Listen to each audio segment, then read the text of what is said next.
Baik, bismillahirrahmanirrahim. Assalamualaikum warahmatullahi wabarakatuh. Saya Nurul Syafika dari kelas 1D Prodi D3 Administrasi Bisnis NIM 351200088. Pada kesempatan ini, saya akan menjawab beberapa pertanyaan ujian akhir semester dari mata pelajaran etika dan hukum bisnis.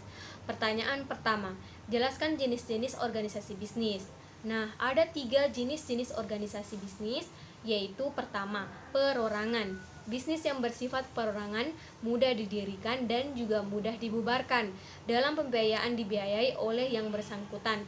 Jika usaha dengan sistem perorangan bangkrut dan mempunyai hutang, harta pribadi akan ikut digunakan untuk melunasi hutang-hutangnya.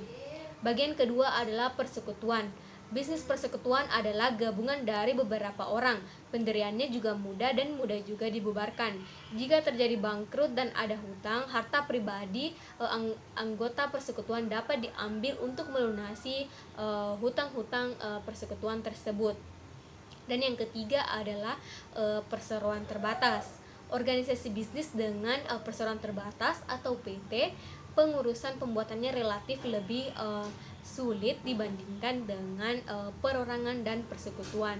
Pelaku bisnis yang mau mendirikan badan usaha PT ini harus mengurus TDP, tanda daftar perusahaan, SIUP atau surat izin usaha perusahaan, NPWP atau nomor pokok wajib pajak, akta notaris, keterangan domisili, dan persyaratan lainnya.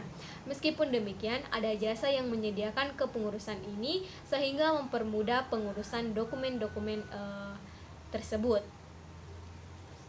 Pertanyaan nomor 2, jelaskan perbedaan antara PT dan CV.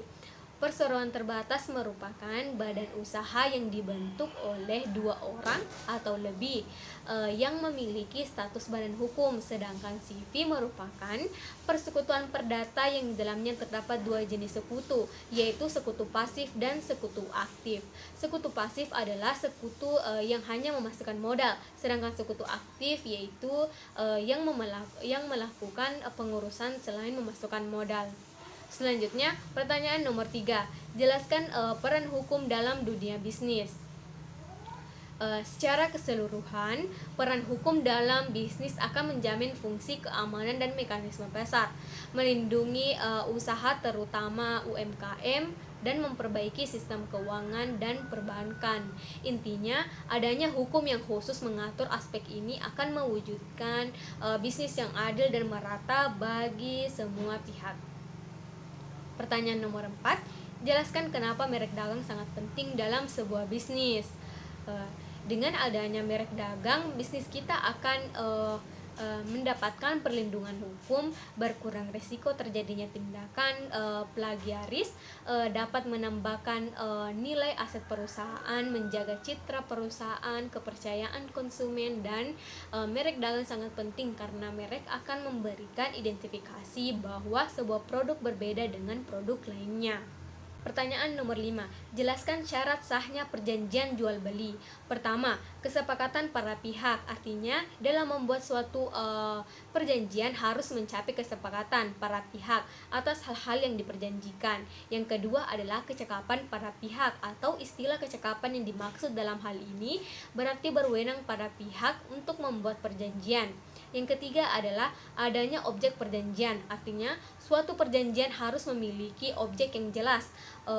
Objek tersebut tidak hanya berupa barang dalam bentuk fisik, namun dapat berupa jasa yang dapat ditentukan jenisnya.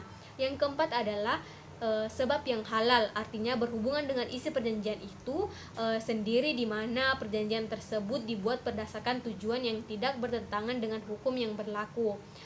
Nomor 6. Jelaskan penyebab batalnya perjanjian jual beli.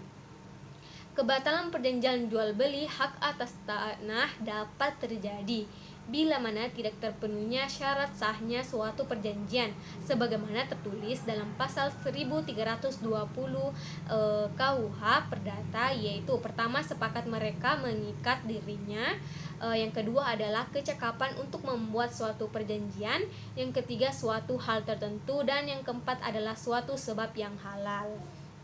Pertanyaan nomor 7.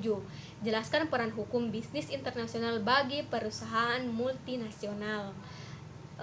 peran hukum bisnis internasional bagi perusahaan multinasional, yaitu menjadikan perusahaan multinasional memiliki kapasitas hukum legal dalam menjalankan usahanya pada cabang perusahaan di berbagai negara. Dengan adanya legal capacity, perusahaan multinasional dapat mengajukan gugatan apabila terjadinya pelanggaran hukum internasional, dapat mengadakan dan membuat perjanjian, mampu untuk mempertahankan hak miliknya, serta memiliki kekebalan dan keistimewaan.